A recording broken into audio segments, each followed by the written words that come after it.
서당을 운영한 증조부의 남다른 학구열 덕분에 어린 시절 이동호는 학업에 열중할 수 있었다. 1956년 그는 고려대학교 법학대학 행정학과에 입학한다. 가난한 고학생이었던 이동호는 경제를 발전시켜 잘 사는 나라를 만들겠다는 포부를 안고 행정고등고시에 도전한다.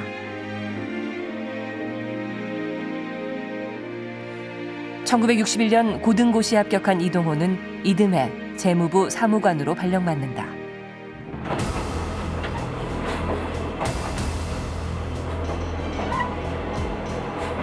그해 정부는 제1차 경제개발 5개년 계획을 발표, 한국전력과 같은 기간산업 육성을 시작한다.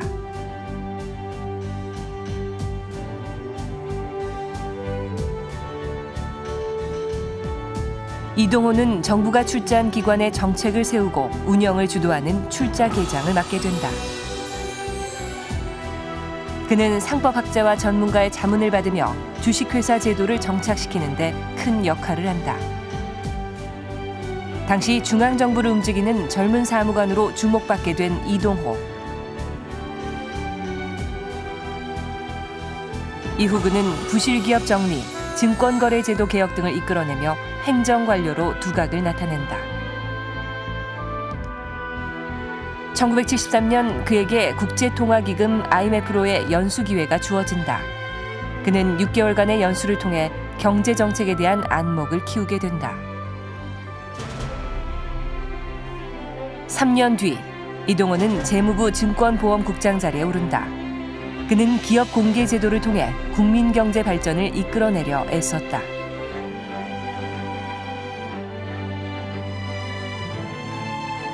(1980년) 등장한 신군부 세력이 정권을 장악한다.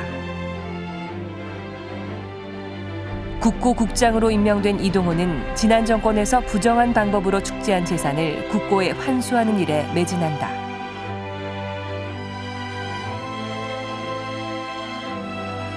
그는 환수 재산을 기초로 농어민 후계자 제도 기금을 창설, 농어촌 발전의 기초를 마련한다. 1988년 서울 올림픽을 앞두고 이동호는 관세청장으로 발탁된다.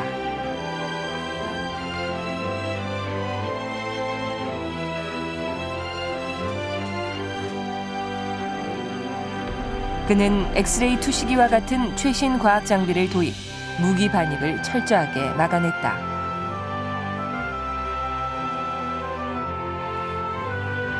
(1992년) 뚝심 있는 행정과 강한 추진력을 인정받은 이동호는 내무부 장관으로 임명된다. 재무와 내무를 두루 거친 행정가 이동호. 그가 걸어온 지난 시간을 되돌아봅니다.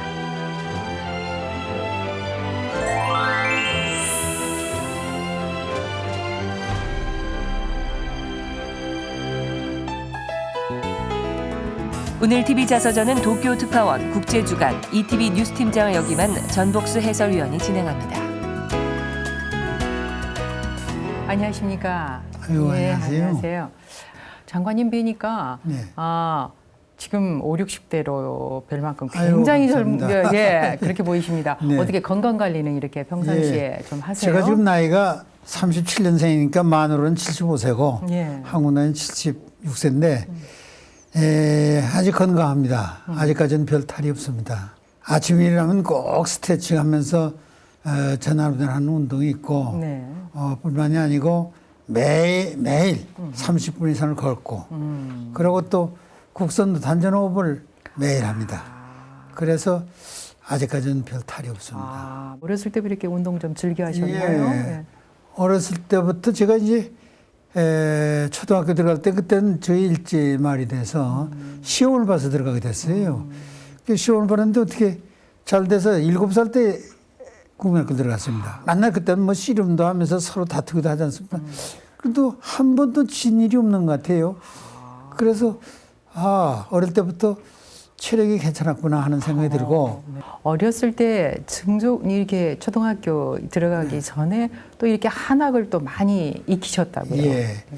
제가 이제 징조부님이 제가 9살 때까지 증조부님한테 한학을 공부했는데 네네.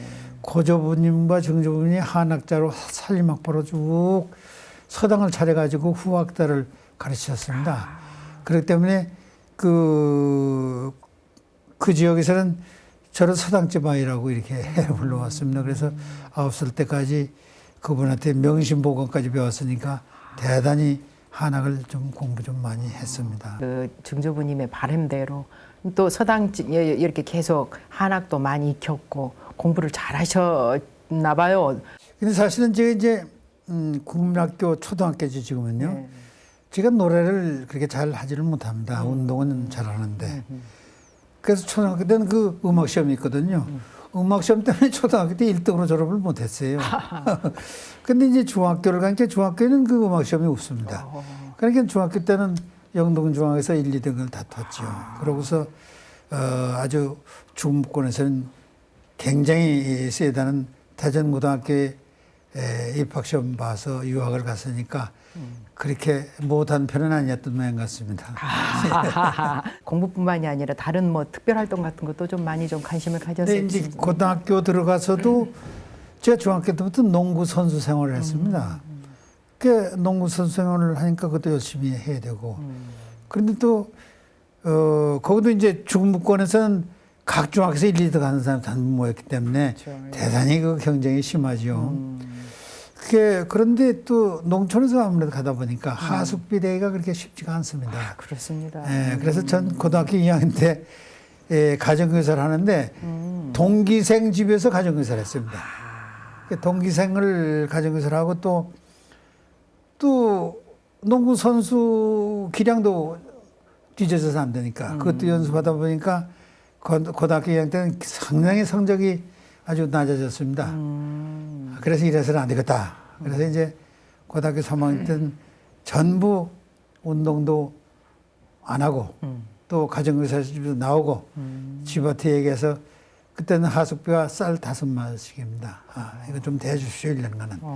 그랬더니 고등학교 때 저희 동기가 554명입니다. 졸업생이. 거기서 3등으로 졸업하는 그런 그 성적을 나타난 것 같습니다. 예. 이제 뭐 단과대학 가운데서 좀 많이 명망이 높죠. 법대로 진학을 네, 하셨었죠. 네, 예. 거기서 이제 대학 생활은 어땠나요? 증조부님 말씀 따라 남을 돕는 일을 하려면은 공무원이 돼야 되겠다 해서 이제 법대를 지원했고 법대 중에서도 행정학과를 제가 지원했습니다. 그런 행정고등고시를 해가지고 나라를 잘 살게 하는 게 좋지 않겠느냐. 근데 행정고등고시라도 일반 행정고시보다는 경제고등고시라서 산업을 일으키는 그런 역할을 하는 게 좋지 않냐. 그래서 법대를 다니면서도 경제 공부를 같이 해서 재정경제고등고시를 준비를 했습니다. 근데 시골서는 그 하숙비대가 그렇게 쉽지가 않으니까 그 자취를 하면서 그 재정고등고시를 했는데 다행스럽게 1961년 그렇게 5.16이 나는 해죠. 그때 졸업하는 해에 재정고등고시 13회에 합격하는 그런 영광을 가지게 됐습니다. 1962년 이동호는 출자계장을 맡으며 재무관료로의 첫 발을 내딛는다.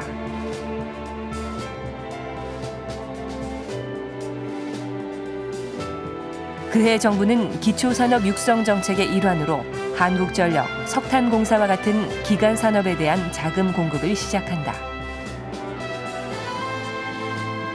그는 자금 공급뿐 아니라 주주총회에 참석하며 회사 운영에도 관여하게 된다. 상법학자들과 함께 주식회사 제도의 정착을 이끌어낸 이동호. 당시 그는 상법 전문가로 이름을 알리며 능력을 인정받는다. 그리고 5년 뒤 이동호는 이재과로 스카우트된다. 이제 재무관리로서의 네. 이제 재무관리로서 시작을 하는데 처음 맡은 보직이 출자계장이셨나요? 네, 그렇습니다. 예. 출자계장이라고 하는 게 생소할 거예요. 어떤 일을 네, 그래서 제가 네. 61년도에 합격하고 62년도에 이제 출자계장으로 들어갔는데 네. 62년도가 바로 우리 경제개발계획 제1차 연도가 시작하는 해입니다. 예. 그때는 우리나라에 주식회사가 하나도 없었습니다. 우리 수준이.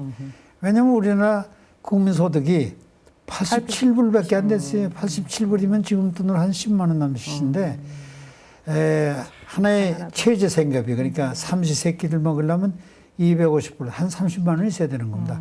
그런 시절에 우리나라 경제개발을 시작했으니까. 그러니까 민간이 회사가 있을 수가 없죠.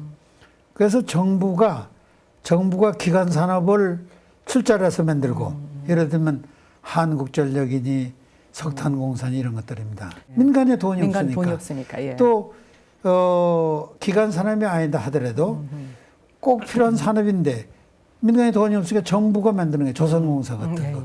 이런 걸 만드는 겁니다. 그래서 출자 과정에 대해서 그런 걸 거의 다 실무적으로는 제 손을 거쳐서 만들어졌습니다. 그래서 예를 들면 석유공사 같은 것이 1962년 10월 달에 설립이 됐는데 석유공사. 네. 예, 예. 그쪽에 주식회사 석유공사를 만들려니까 그럼 상법에는 발기인이 7이 이상 있어야 됩니다.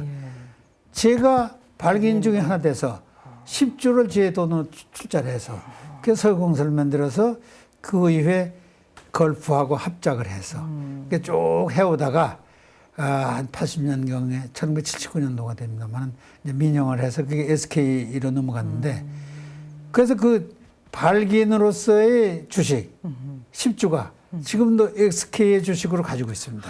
그것은 일생의 메모리이기 때문에 개발연대 증표가 돼서 아직도 가지고 있습니다. 그러니까 이제 출자계장이라고 하는 게 그렇게 이제 그 여러 가지 정부가 나서서 기업을 만드는데 돈을 공급하는 네. 그런 자리에 계셨다는 말씀이시잖아요. 예, 그렇게 공급할 뿐만 아니라 예, 예. 공급하고 나서 관리. 그 국영기업체가 잘 돼야 되거든요. 그렇죠. 그러니까 재무감사도 나가고 결산감사도 나가고 이렇게 하고 또 그게 그래서 주주총회도 꼭 나가서 정부 대표를 하는 겁니다. 그러니까 이제 그때가 한 5, 6세인데 그 정부 대주주로 대표해서 나가니까 그 민간주도 나이 많이 드시는 분들은 좀 이렇게 상당히 어리게 볼 거 아닙니까?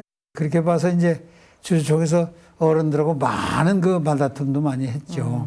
하는데 그래도 저는 제 지식과 제 양식에서 주주총회에서 발언할 수밖에 없기 때문에 예를 들면은 그 중석이라는 회사가 이제 귀속기업체로 있었어요. 예. 예. 이익이 굉장히 나는데 한 80대 기업을 87% 배당을 하는데 정부주 배당은 안 한다. 이렇게 선언하는 거예요. 그래서 아니 주주 평등의 원칙이 있는데 정부 배당 안 하는 게 말이 되느냐? 그건 불법이라고 말입니다. 그 불법 결혼은 할 수가 없다고. 그러니까 결의가 되지 않지요. 그럼 민간 주주들은 좋아하는 거죠. 자기들 돈 준다고 그러니까. 많이 주니까 예. 그러니까 회의가 정회가 돼가지고 그 오후까지 뭐 개회가 안 되고 아주 복잡한 일이 생겼습니다. 그러니까 이제 그때 황정률 장관님인데 그 전화가 오시더라고요. 왜 그 다 협의를 해서 잘 하지 그러느냐고 말이야. 아 이거 불법을 제가 어떻게 합니까? 그렇게 못 합니다 말이에요. 그러니까 또 전회가 되고 그러는 거예요. 그래서 가만히 생각하니까 왜 이걸 정부주를 배당을 안 하려고 그러십니까? 그러니까 이거 돈이 없지 않냐. 그러니까 돈이 좀 필요하다 이런 얘기. 자금을 그동안에 좀 활용하려고 그랬나. 왜 활용하는지를 몰랐어요. 그 얘기는 안 해줘요. 그래요. 그러니까 거기서 제가 이제 아이디어가 생각난 거죠. 정부주를 똑같이 배당 결의를 하고 하되 배당금 타가는 거는 조금 더 뒤에 타갈 수 있다. 그 회사에다 적립해뒀다가 타갈 수 있다. 이런 아이디어를 낸 거죠. 그렇게 이제 장관한테 전화를 드렸죠. 이렇게 하면 조정안이 될 것 같습니다. 그러니까 이제 좀 기다려보라고 그러더니 장관께서 아마 청와대하고 아마 협의를 했던 것 같습니다. 그렇게 하라. 그렇게 하고 들어왔어요. 그렇게 하고 들어왔는데 그러면 이제 한 3개월쯤 있으니까 이제 배당금 내시오. 배당금 내시하고 이제 공문을 띱니다. 안 가져와요, 돈을. 그게 1년쯤 지나갈 때 그냥 안 가져옵니다. 그 다음 해가 돼가지고 1964년이 됐는데 또 주주총회라면서 정부주는 배당을 하되 또 적립한다는 아니에요. 그래서 조례상 생각해도 전년도 배당금은 국고에 납부해야 되는 것이 조례상 옳다고 판단이 되는데 그걸 안 내고 또 한다고 하니까 나 그러면 못 나가겠다고 말입니다. 그러니까 또 내가 안 나간다고 하니까 장관께서 아주 입장이 어렵지 않습니까? 그러니까 청와대에서도 상당히 문제가 유발됐죠. 그래서 청와대한테 아니 그러면 이걸 배당 안 받고 계속 적립해도 좋다는 각서를 문서로 주십시오. 그러니까 할 수 없이 문서가 내려왔습니다. 그래서 내려가서 주총회하고 정부주의에 대해서는 배당금을 적립하는 그러니까 매년 적립하는 이런 상태가 됐던 겁니다. 그걸 쭉 적립했습니다. 그러니까 저는 청와대 각서가 있으니까 나중에 감사라도 걸리지 않는 거죠. 그래 됐는데 1967년쯤 돼가지고 68년도에 포항제철을 설립한다 그러는 게요. 포항제철을 설립하되 정부주 배당금으로 거기 적립되어 있던 거 이거를 출자금으로 한다 이런 얘기예요. 아하, 이제 그때서 터득을 한 겁니다. 포항 제철 사업을 하려고 그 정부주 배당금은 정부로 이게 배당을 해버리면 다 딴 데 써버리고 없으니까 그랬던 것이 아닌가. 이걸 터득하게 된 겁니다. 그렇게 출자 기장을 한 5년 정도 네. 하시고 그 다음에 또 이제 재무부의 이재과로 가시죠. 네, 이재과장으로. 네, 네, 네. 예.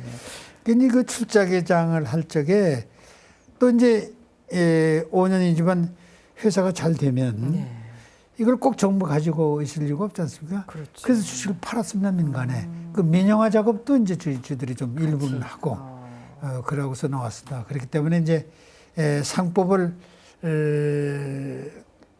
만약 실무상법을 아는 사람이 별로 없으니까, 그러니까 뭐, 정부를 움직이는 뭐, 중앙청, 사무관들, 5인의 사무관들 하면서 서울경제신문 나기도 했습니다만은, 그러다 보니까 또 이제 이재국으로 제가 말하자면 스카우트 당한 거죠. 그때 이재국 국장이 김용환 국장이 된 장관이었는데, 그러면 국고국에서 스카우트 당해서 이재기장으로 가게 됐습니다.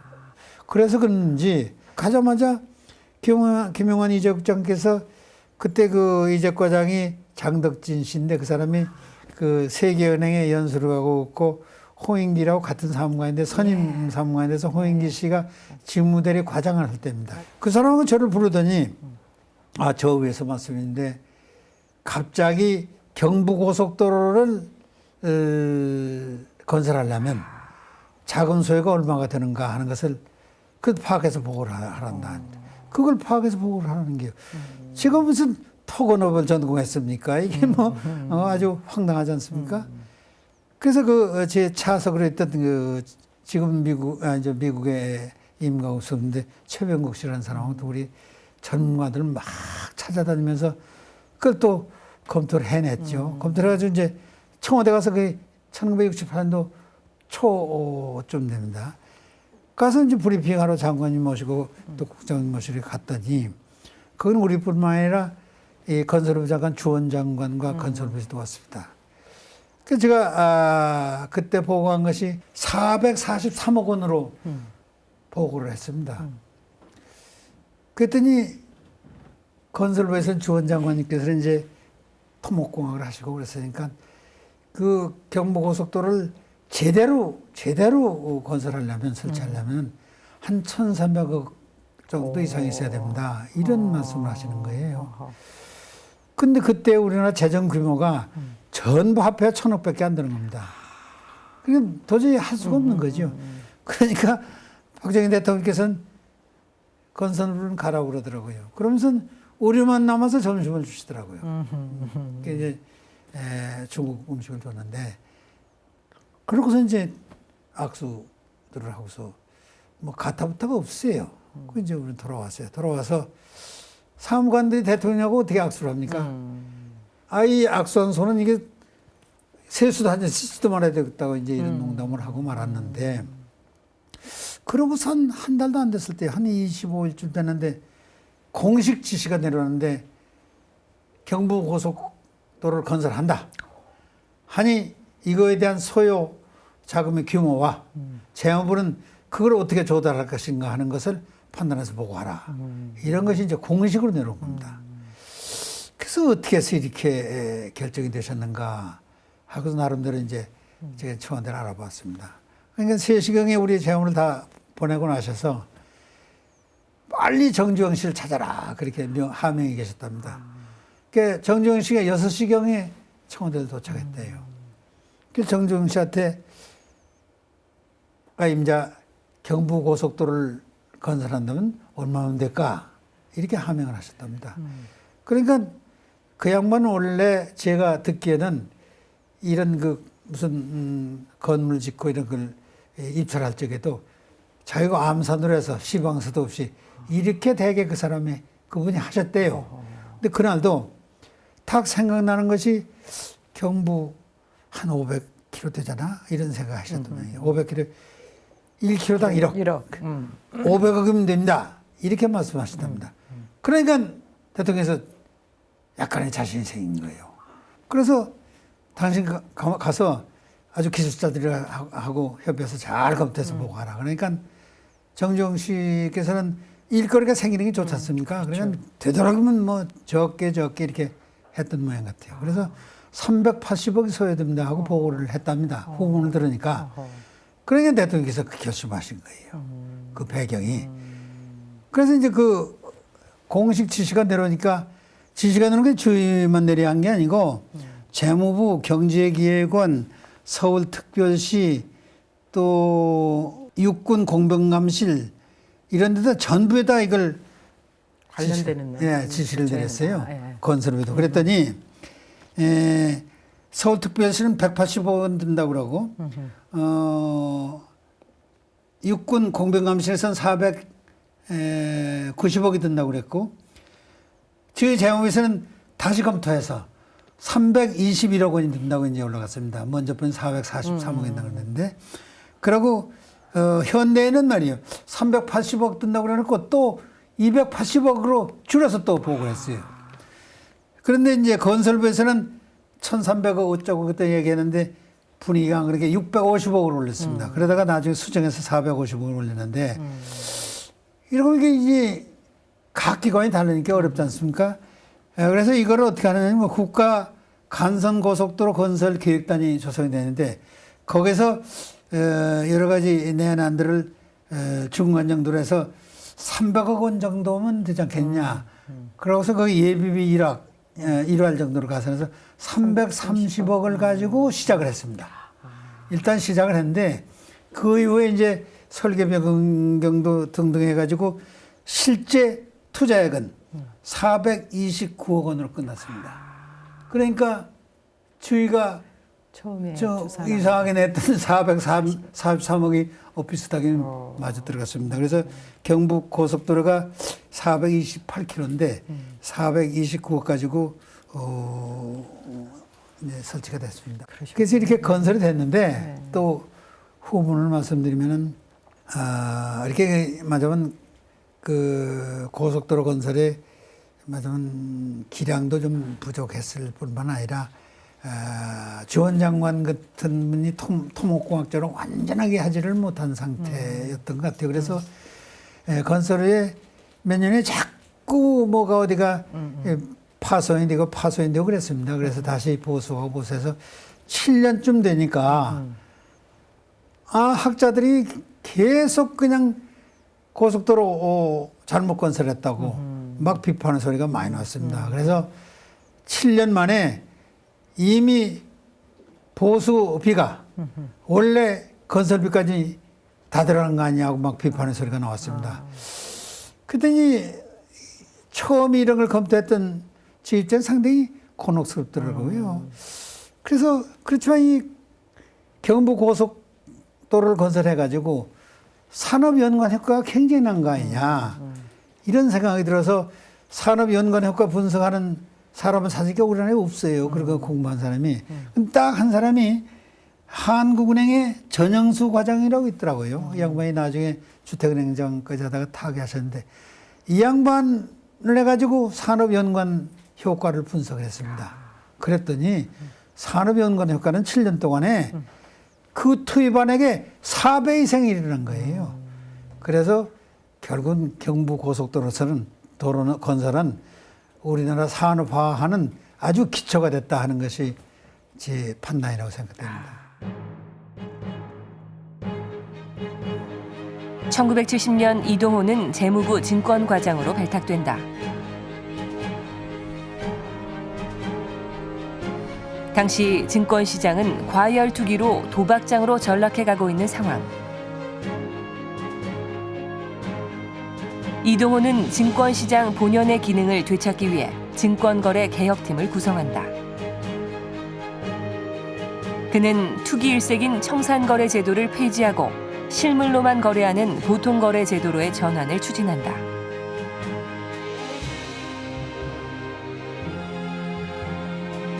그해 6월 증권거래법을 전면 개정하는 6.3 증시개혁 조치가 시행된다. 이동호는 건전한 증권시장을 구축, 경제 발전을 이끌어내려 애썼다. 일을 열심히 잘하셔서 훈장도 받으시고 표창도 받으시고 그렇게 해서 이제 국장이 되시지 않습니까? 증권보험국장인가요? 예. 증권보험국장에 제가 그러니까 1970년 5월에 들어갔는데요. 잘하는 것 같이 72년도에 83 조치, 사채 동결 조치가 있었지 않습니까? 그거에 연이어서 73년도에 기업공개 촉진법이 제정이 됐습니다. 기업들이 잘 안 해요. 왜냐하면 마치 경영권 뺏길까? 경영권이 뺏기는 것 같이 이렇게 생각되는 겁니다. 그래서 계속 정부에서 보완 조치도 하고 또 대통령께서 특별한 말하자면 훈시도 하시고 이래가지고 제가 취임한 그 76년 5월 이후서부터 기업 공개가 본격적으로 시작이 됐습니다. 그래서 제가 추진해서 이제 만약에 기업 공개를 안 하면 지정을 하겠다는 얘기겠죠. 심의위원회에서 지정하면은 상당히 불이익을 많이 받습니다. 그래서 89개는 지정 안 하고 자진으로 해서 전부 기업 공개를 다 마쳤습니다. 그래 했는데 그 중에서 딱 하나, 현대건설이 안 하는 거예요. 네. 그 현대건설이 안 하는데 그러면 이제 지정을 하려고. 그 현대건설 정지영 회장님 좀 뵙시다 하고 이제 연락을 하는 거예요.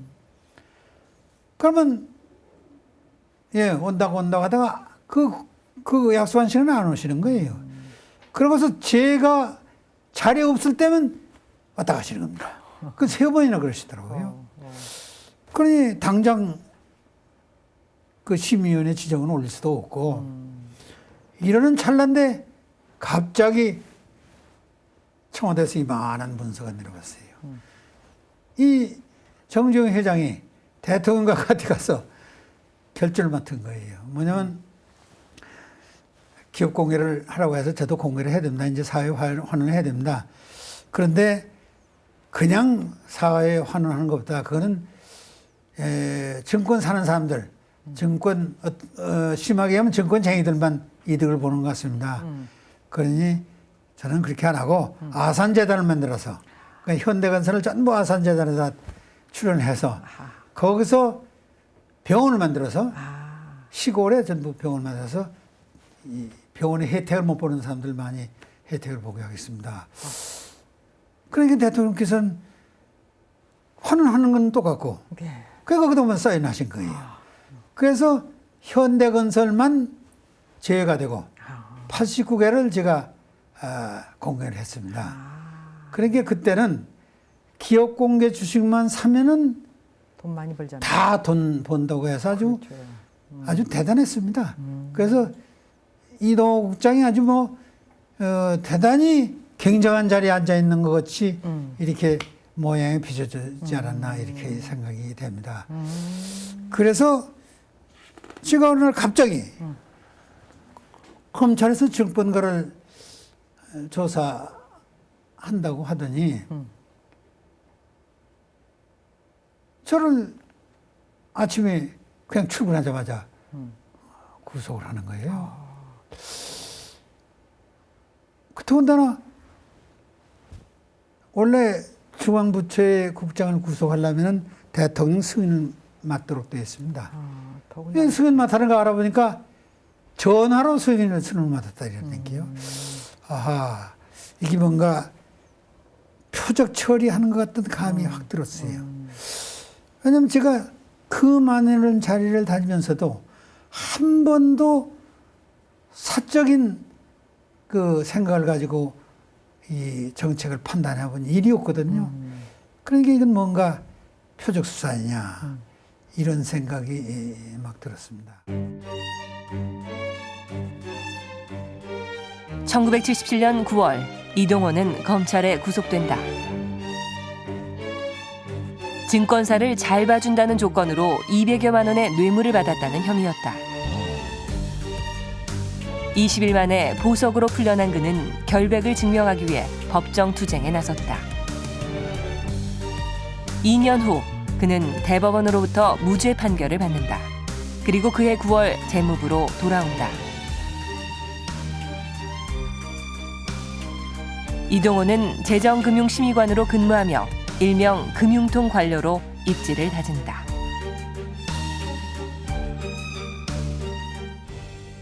무죄 판결 받기까지 과정이 꽤 한 2년 정도 걸리셨나요? 1년 이상 걸렸죠. 1년 이상. 예.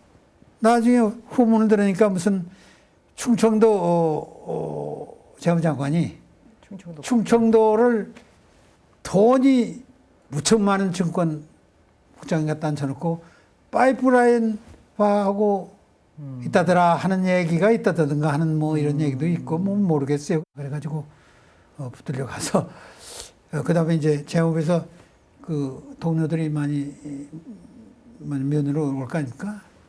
그러니까 도대체 제가 승부를 못하니까 그 면허 사람들한테 여러분들 이노센트 된다는 전제하에 그렇게 무죄가 된다는 전제하에 이런 데도 한번 들어와야 인생을 전부 안다 이런 얘기를 했어요. 했던 모양이에요. 그랬더니 나중에 제가 취소된 다음에 그 얘기가 굉장히 퍼져가지고 아주 회자가 됐더군요. 근데 사실은 이 증권이 그때 당시로 봐서는 얼마나 인기가 있었냐면요. 하도 인기가 있으니까 제가 그 구속되기 전에 대법원 법원 행정처로부터 전화가 와가지고 우리 서울에 있는 법관들한테 증권 강의 좀 해달라. 가니까 한 200여 명 넘게 앉아 계세요. 그래서 제가 증권 강의를 한 2시간 이상 했죠. 했는데 거기는 제가 아는 대법관도 한 4분은 앉아 계시는 것 같습니다. 그래서 증권 강의를 전부 하고 나니까 제일 앞뒤에 있는 판사님 한 분이 가더니 그래서 증권을 투자를 하려면은 어떤 회사 주식을 사는 게 좋습니까? 그래요. 그래서 제가 그것은 우선 성장 산업.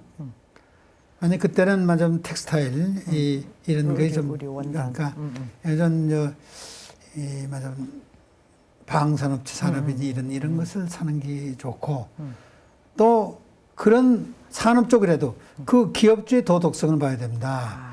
그 기업이 자꾸 업종은 좋지만 뒤로 자꾸 빼놓으면 소용없으니까 이렇게 얘기를 했단 말입니다. 그랬더니 한참 이제 또 한 번 있다가 또 손을 들어요. 거기에 해당하는 기업이 어떤 기업입니까? 이렇게 구체적으로 찝어달라. 예. 아, 예. 그래서 제가 한참 있다 웃으면서 그걸 알면 제가 여기 와서 강의를 안 하지요 하고서 막 웃은 일이 있습니다.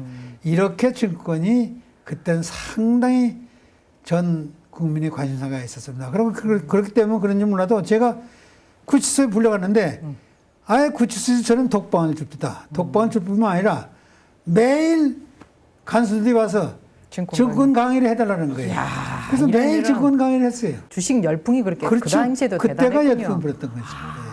그렇게 이제 그런 일을 겪고 이제 바로 그러면은 다시 또 이제 재무부로 복귀를 하신 건가요? 네, 그러니까 제가 저를 거기 구속됐다 하더라도 저를 쫓아낼 수가 없었어요. 왜냐하면 끈기가 없으니까.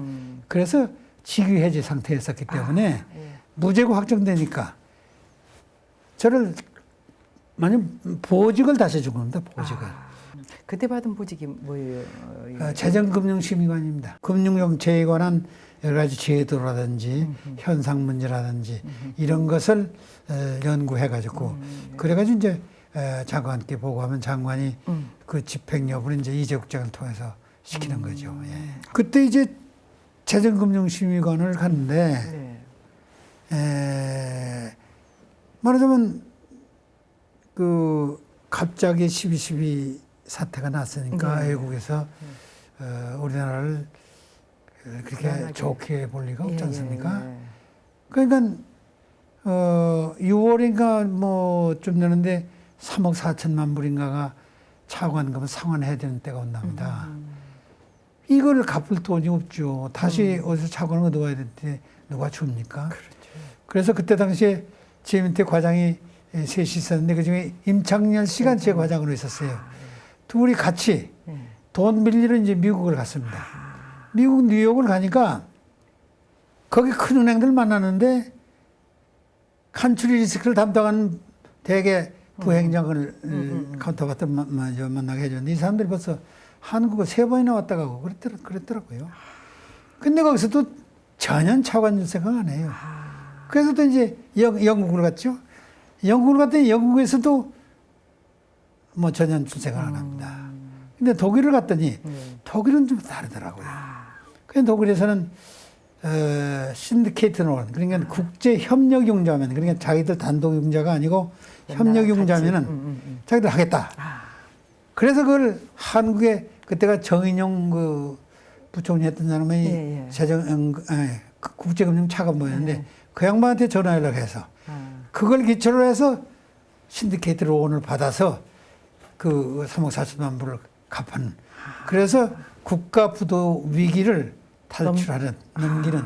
그렇게 하면서 일단 이제 50 들어서면서 그다음에 그 장관님이 잠깐 이제 그 국고국장도 또 맡으시는 거죠. 네네. 그때가 이제 1980년도 8월 7일인데요. 이 12.12 사태 후 국보위가 생겼지 않습니까? 그 국보위가 얼마나 무섭습니까? 공무원들 입장에서는. 그렇죠. 근데 기부재산 처리위원회라는 게 생겨 있었어요.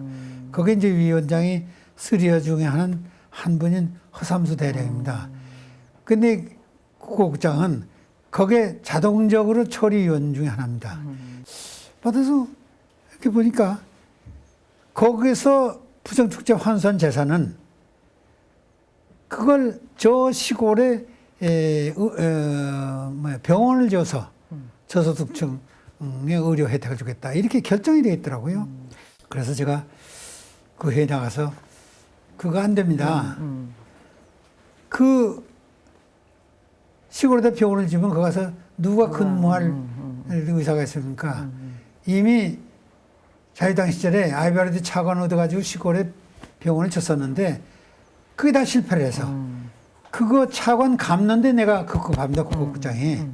이거 안 됩니다. 그럼 뭘 하면 되겠냐. 내가 중학교는 농업중학교를 나왔는데 영동에서. 그러니라도 그대로 농업고등학교 나온 사람들이 그 시골에 앉아서 정주에서 농업을 하고자 하는 사람들이 있다. 그런데 그러려면 경영 규모가 토지가 좀 더 있어야 되겠고 또 인력이 없으니까 기계화돼야 되겠는데 돈이 없다. 내 생각은 이 돈은 역사적인 돈이니까 그런 사람들한테 저리로 빌려주는 게 좋겠다. 이렇게 얘기를 했단 말입니다. 그랬더니 허삼수 대령이 그걸 잘 알아들었는지 그 다음 달 하는 회의에 박종문 씨가 농산부에서 국보에 나가 있는 분인데 그 양반이 같이 왔더라고요. 아니 그 이야기를 했더니 그거 바로 농업인 후계자 제도를 만들면 됩니다. 이렇게 얘기를 하더라고요. 뭐 그렇게 하면 좋습니다. 이래서 그게 이제 국보위로 가서 다시 농업인 후계자 제도로 확정이 된 겁니다. 그 농업인 후계자 제도를 하려니까 그 기금을 만들어줘야 되잖아요. 그때 이제 예산실장이 김용환 예산실장도 같은 위원인데 그분하고 저 둘이 농민 후계자 기금을 법을 만들어서 농산부에 주고 요 이제 재산을 현금으로 만들어서 줘야 되지 않습니까? 근데 이제 현금 중에 보석이 굉장히 많아요. 보석이 많아서 이걸 전부 감정을 해가지고 판다고 이제 공시를 해놨더니 사람은 많이 오는데 안 사가요. 오늘도 안 사가고 또 내일도 안 사가요. 그게 큰일 났더라고요. 그랬더니 둘째 날인가 셋째 날 된 날 아침 일찍이 보금장 주인이 근데 이름을 잊어버렸는데 영문이 찾아왔어요. 그랬더니 저 국장님 하도 열심히 하시는 걸 보니까 제가 찾아봤어요. 그거 뭐냐. 지금 하루 이틀 와서 보고서 그 이미테이션을 다 만든다 이겁니다. 가짜를. 그래가지고 3일째 와서는 그걸 다 바꿔치기 간다 이겁니다. 하하, 그러면 이거 어떡할까. 그래서 생각하니까 밤새 거기다가 리본을 전부 달아서 전시를 한 겁니다. 전시해도 안 사가요. 그 다음 날짜는 또 리본을 색깔을 다른 걸로 하는 겁니다. 한 다이아셀을 계속 했더니 그 다음에 사갑다. 그게 다 팔렸어요. 그래서 이제 돈을 모았고 또 현대경제일보라는 신문이 들어왔는데 이걸 어디 팔 데가 없어요. 그 정보를 가만히 잡아보니까 그때 정주영 회장이 경제인협회 회장을 하고 계신데 그 양반이 현대그룹에서도 신문을 자꾸 만들고 싶어 했다는 정보를 잡았어요. 그래서 전경련 회장을 찾아갔죠. 찾아가서 그 옛날에 신문 만들고자 하셨는데 그렇게는 안 되고 이 전경련에서 이거 사십시오. 정경련에서 왜? 아, 정경련에서 사기도 쉽죠. 각 회원들이 조금만 내면 그 회원들이 주주가 되지 않습니까? 그 또 회원들이 샀으니까 전부 결산 공고니 이런 거 다 내면은 그 회사 운영하는 도 좋지 않습니까? 그러다가 못 사는 사람이 있으면 회장님께서 나머지를 사시면 대주주가 되지 않습니까? 그 양반이 귀가 번뜩 들으네요. 그래서 결정을 해가지고 그 전경련에다가 상당히 비싼 값으로 낸 겁니다. 그래서 그 돈을 만든 건데 그게 한국경제입니다. 바로 한국경제입니다. 예.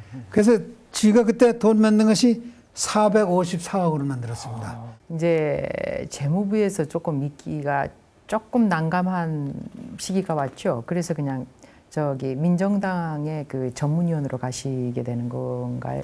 예. 그잖아요. 예. 예. 민정당이 이제 설치가 되고 나서 각 부처에서 막 이제 1급이 올라갈 될 만한 사람들을 차출했어요. 그 저도 그만 1급 올라갈 직전이니까 차출돼서 민정당으로 가게 됐던 겁니다. 예. 그러니까 재경 전문이 제일 이제 모든 수단을 다 재경 전문이 세제, 세금, 금융을 가지고 있으니까 예. 제일 이제 중요한 포스트죠. 그쪽에 있다 보면은 아무래도 이제 그 이제 정치인들 옆에서 이제 많이 이제 접하고 그러다 보면은 아 나도 정치인으로 한번 가볼까 하는 그런 생각 같은 것 좀 해보셨습니까? 그런 생각은 못 해봤습니다. 아무래도 직업 공무원을 택한 사람이니까 직업 공무원을 해서 장관 되는 게 꿈이죠. 예.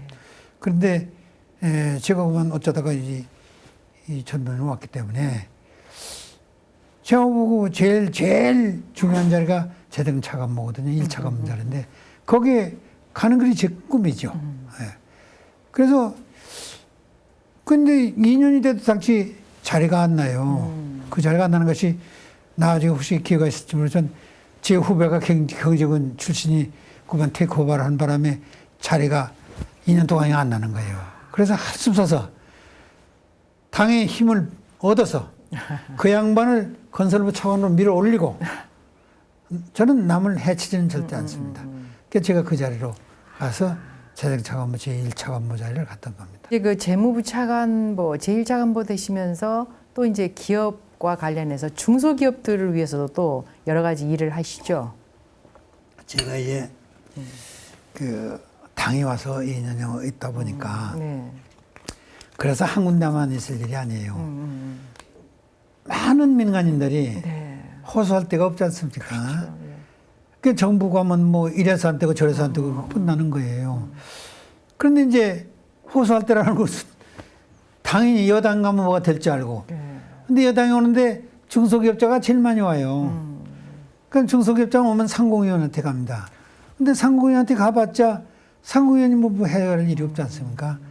다 이제 재경 전문위원한테로 또는 게 다 세금하고 금융 문제예요. 그래서 안 되겠다. 그래서 제가 재무부 차관 오자마자 차관보 오자마자 장관하고 차관한테 보고해가지고 중소기업 애로타개위원회를 만들겠습니다. 이래서 결정한테 가서 관계국장들 다 의원으로 하고 그러고 이제 상무부 이런 사람들도 의원으로 해가지고 거기서 중소기업자들이 애로사항을 건의하게 하는 겁니다. 그래서 일괄 타결시키는 거죠, 거기서. 그랬더니 그때 제가 한 1년 반 정도 했는데 제 기억으로 97건인가 해결했어요. 그래가지고 중소기업 중앙회에서 저한테 많은 감사패도 주신 일이 있습니다. 이동호는 유년 시절부터 우리나라 경제 발전의 보탬이 되는 그런 행정가를 꿈꿨다. 그리고 재무와 뇌물을 두루 거치며 꿈을 이루기 위해 한 발씩 나아갔다.